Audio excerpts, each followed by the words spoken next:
নমস্কার, শান্তন টিভির পর্দায় রয়েছে আমি দীপান্বিতা। চোখ রাখবো বিস্তারিত সংবাদে। তৃতীয়বারের জন্য রবিবার প্রধানমন্ত্রী পদে শপথ নেবেন নরেন্দ্র মোদী। রাষ্ট্রপতি ভবনে প্রধানমন্ত্রী এবং মন্ত্রিসভার অন্যান্য সদস্যরা শপথ নেবেন। অনুষ্ঠানে দেশি বিদেশি বহু অতিথি আমন্ত্রিত। রাজধানী জুড়ে তাঁদের নিরাপত্তা নিশ্চিত করতে কড়া নিরাপত্তার বন্দোবস্ত হয়েছে। রাষ্ট্রপতি ভবনের আশপাশের এলাকাতে কার্যত ত্রিস্তরীয় নিরাপত্তা বলয় মুড়ে ফেলা হয়েছে। নিরাপত্তার সবথেকে বাইরের স্তরে থাকবে দিল্লি পুলিশ এবং আধা সামরিক বাহিনী। দ্বিতীয় স্তরে বিশেষ প্রশিক্ষণ প্রাপ্ত কমান্ডার। সবচেয়ে ভিতরের বলয়ে থাকবে গোয়েন্দা বিভাগের আধিকারিক এবং প্রধানমন্ত্রীর নিরাপত্তার দায়িত্বপ্রাপ্ত এসপিজি। মোদির শপথের যোগ দিতে 7 দেশের রাষ্ট্রনেতাদের আমন্ত্রণ জানানো হয়েছে। শনিবার রাত থেকে তাঁদের আগমন শুরু হবে। রাজধানীর বড় বড় হোটেলে রাখা হবে তাঁদের। সেই হোটেলগুলির সামনেও কড়া নিরাপত্তার বন্দোবস্ত করা হয়েছে। শনিবার বিকেল থেকে রাষ্ট্রপতি ভবনের আশপাশের এলাকাতে নো ফ্লাই জোন হিসেবে ঘোষণা করা হবে। এদিকে রাজধানীর উপর নজর রাখতে রবিবার সকাল থেকে সক্রিয় হয়ে যাবে বায়ুসেনা এবং স্থলসেনা, আর্মি, এভিয়েশন কোরেট, হেলিকপ্টার। এই হেলিকপ্টারগুলিতে এনএসজি এবং সেনার আধিকারিকরা থাকবেন। দিল্লির গুরুত্বপূর্ণ বহুতল ভবনগুলিতে এনএসজি এবং সেনার স্নাইপারদের মোতায়েন করা হবে। এবার মোদি রাষ্ট্রপতি ভবনের সামনে বিপুল জনসমাগমের মধ্যে শপথ নেবেন। দৈনিক 8 ঘন্টা কাজের সময় ধার্য করা, মজুরি বৃদ্ধি করা, কাজের নিরাপত্তা দেওয়া সহ একাধিক দাবি তুলে শনিবার সকাল থেকে কর্মবিরতি করেন।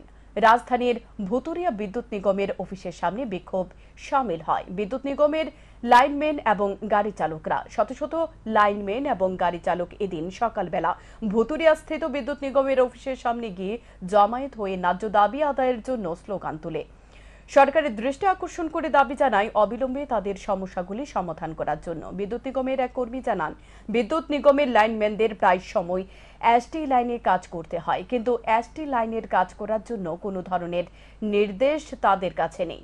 তারপরও মানুষের স্বার্থে এসটি লাইনের কাজ করতে হয়, কিন্তু সরকার এবং বিদ্যুৎ নিগমের পক্ষ থেকে কেউই তাদের দুঃখ দুর্দশার কথা শুনতে রাজি নয়। স্বল্প মূল্যের বেতনে কাজ করে তাদের সংসার পরিচালনা করতে হচ্ছে।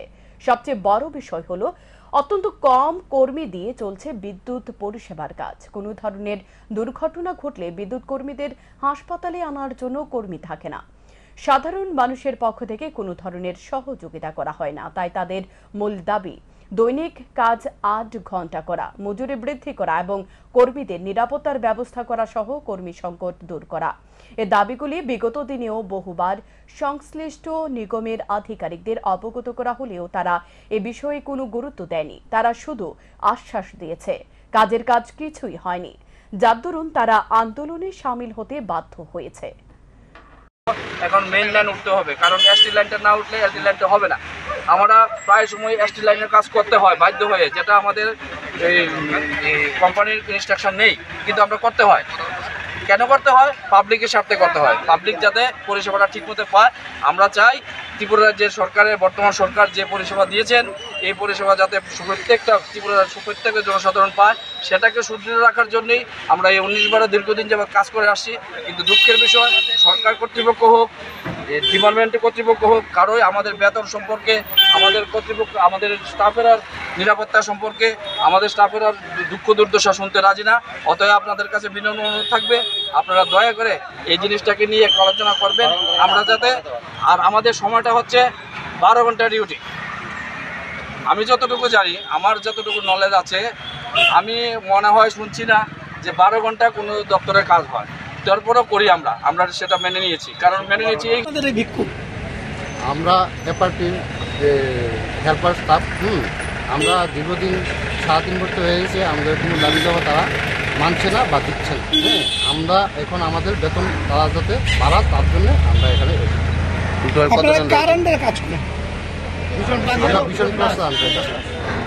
মানে বিদ্যুৎ দপ্তরের যে কোম্পানিগুলো আছে, কতজন রয়েছেন আপনার টোটাল? আপনাদের ডিউটির সময় কতটুকু? 12 ঘন্টা। 12 ঘন্টা, সকাল 6টা থেকে। শহর আগরতলার নিরাপত্তা ব্যবস্থা ক্রমশ তলানিতে গিয়ে ঠেকেছে। শুক্রবার রাতে আগরতলা শহরের এক মহিলার গলা থেকে স্বর্ণের চেন ছিনতাই করে নিয়ে গেল এক ছিনতাইকারী। জানা যায় জয়নগর ৪ নং গলি এলাকার বাসিন্দা সন্ধ্যা রানী সূত্রধর। শুক্রবার রাতে তিনি গৃহ শিক্ষকের বাড়ি থেকে নাতিনকে আনতে যান। নাতিনকে সাথে নিয়ে পায়ে হেঁটে বাড়ির উদ্দেশ্যে রওনা হন। সন্ধ্যা রানী সূত্রধর জানায়, বাড়ির সন্নিকটে আসার পর এক ছিনতাইকারী বাইক নিয়ে পেছন থেকে এসে ওনার গলা থেকে স্বর্ণের চেন ছিনতাই করে নিয়ে পালিয়ে যায়। সাথে সাথে তিনি পাশে থাকা দোকানদারকে ঘটনার বিবরণে অবগত করান। ঘটনাস্থলে ভিড় জমায় লোকজন। খবর দেওয়া হয় পুলিশকে। ঘটনার তদন্তে নেমেছে পুলিশ। এখন দেখার বিষয় পুলিশ ছিনতাইকারীকে জালে তুলতে সক্ষম হয় কিনা। বাইকের নাম্বারটা দেখা গেছে? না, বাইকের নাম্বারটা তো দেখছি না। পুলিশ এতগুলো মানুষ, আমরা তো শুয়ে দিই না। বাইরে তো দেখছি যে চালাইছে জনগণেরা। পুলিশে খবর দিচ্ছেন নেই? পুলিশে খবর দিছি না।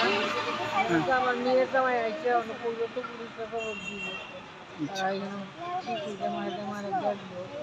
নাম্বারটা যদি একটু দেখতে পারতো আমার নাতি নষ্ট চাই। এতগুলো মানুষ, আর আমার তো মানে টান বেড়ে লয়ে গেছে। আমি একটা মানে হতভঙ্গের মতো নিয়ে গেছি।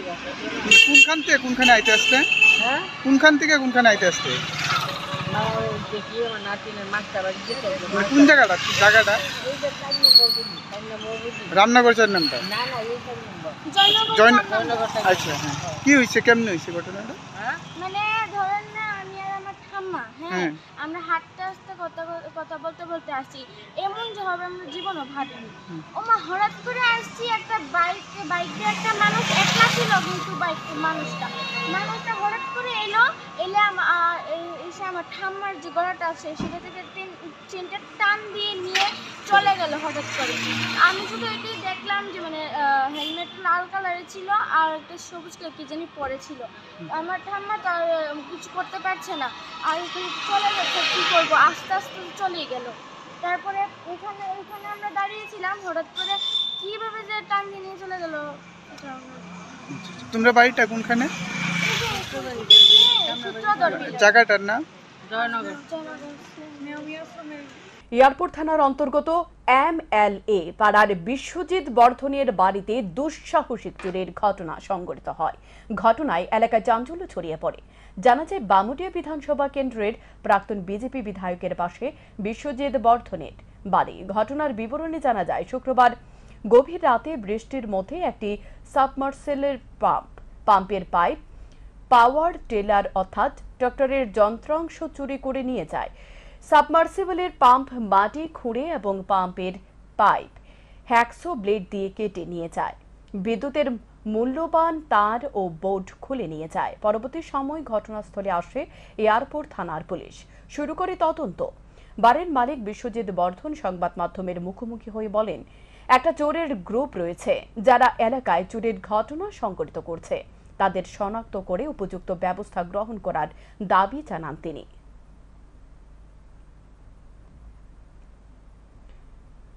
বিশ্ব পরিবেশ দিবসকে সামনে রেখে আগরতলা ফেমিনার লায়ন্স ক্লাব শনিবার নেতাজি সুভাষ বিদ্যানিকেতন স্কুল মাঠে একটি বৃক্ষরোপণ কর্মসূচির আয়োজন করে। প্রতি বছরই তারা বিশ্ব পরিবেশ দিবসকে সামনে রেখে বৃক্ষরোপণ কর্মসূচি পালন করে থাকে। এবছর নেতাজি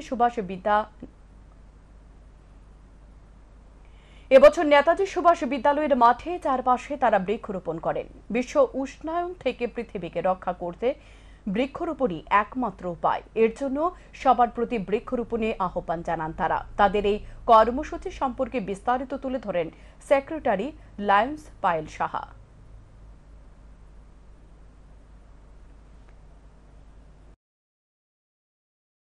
কালকে রাত্র বৃষ্টির সময় মনে হয় সাবমার্সিবলটা লয়ে গেছে আর কি, ওটাই পাইপ সহ প্লাস ট্রাক্টরের কিছু যন্ত্রপাতি আসলো এটি সহ লয়ে গেছে। আপনারা কোন সময় দেখছেন? আমরা তো সকালে 7টার সময় ঘরতে বাইরে হয়ে দেখলাম আর কি। কি দেখলেন? ওই তো হঠাৎ করে দেখি সাবমার্সিবল নাই, নিয়ে গেছে। পুলিশে জানাইছেন? পুলিশ আইছে, পুলিশ আয়া কইছে আমরা একটু তদন্ত করতাম, পুলিশ একটু তদন্ত করে দেখবো এটা কি হয়েছে না হয়েছে। আপনারা অভিযোগ করছেন কোনো পুলিশে? হ্যাঁ, পুলিশ থানাতে অভিযোগ করে এলাম।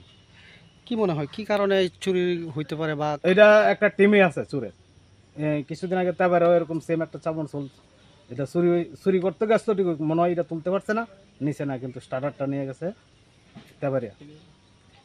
এই ধরনের চুরির ঘটনা এই এলাকাতে বর্তমান সময়ে প্রচুর হইতেছে। এটা একটা টিমই আছে, 3-4 জনের লোক একটা টিমই আছে।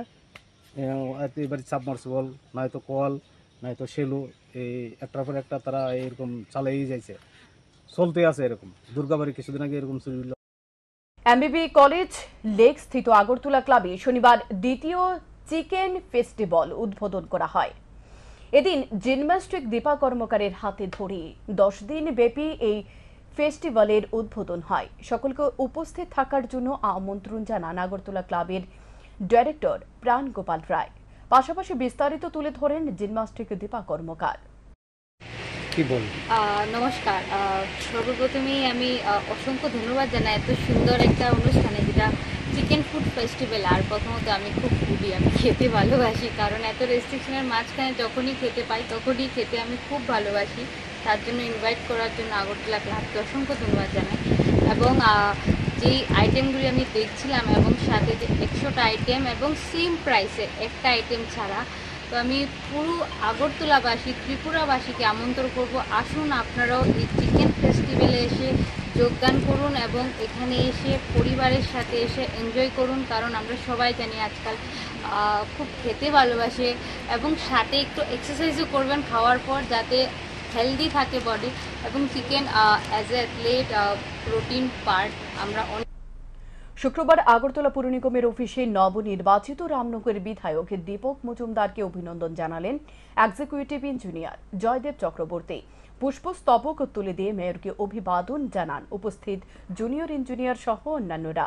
পাশাপাশি পুর নিগম কর্মচারী বৃন্দের তরফে নবনির্বাচিত বিধায়ক দীপক মজুমদারকে মাতা ত্রিপুরেশ্বরীর প্রতিকৃতি দিয়ে শুভেচ্ছা জ্ঞাপন করা হয়। অল ইন্ডিয়া ফুটবল ফেডারেশনে পরিচালিত অনূর্ধ্ব 15 বছরের বালক ও বালিকা উভয় বিভাগে জুনিয়র ফুটবল আসরকে সামনে রেখে রাজ্য ফুটবল সংস্থার উদ্যোগে শনিবার উমাকান্ত মিনি স্টেডিয়ামে ট্রায়াল ক্যাম্পের আয়োজন করা হয়। ট্রায়াল ক্যাম্পের বালক বিভাগে 110 জন এবং বালিকা বিভাগে 30 জন ফুটবলার অংশগ্রহণ করেন। এই ক্যাম্প থেকে উভয় বিভাগে 18 জন করে বাছাই করে 10 থেকে 15 দিনের ক্যাম্পের ডাকা হবে বলে জানান কোচ ডি.কে. প্রধান। উল্লেখ্য, জুলাই মাসে 15 তারিখ প্রতিযোগিতা শুরু হওয়ার কথা রয়েছে। এখনকার মতো সংবাদ এ পর্যন্তই। চোখ রাখুন স্যান্দন টিভির পর্দায়। নমস্কার।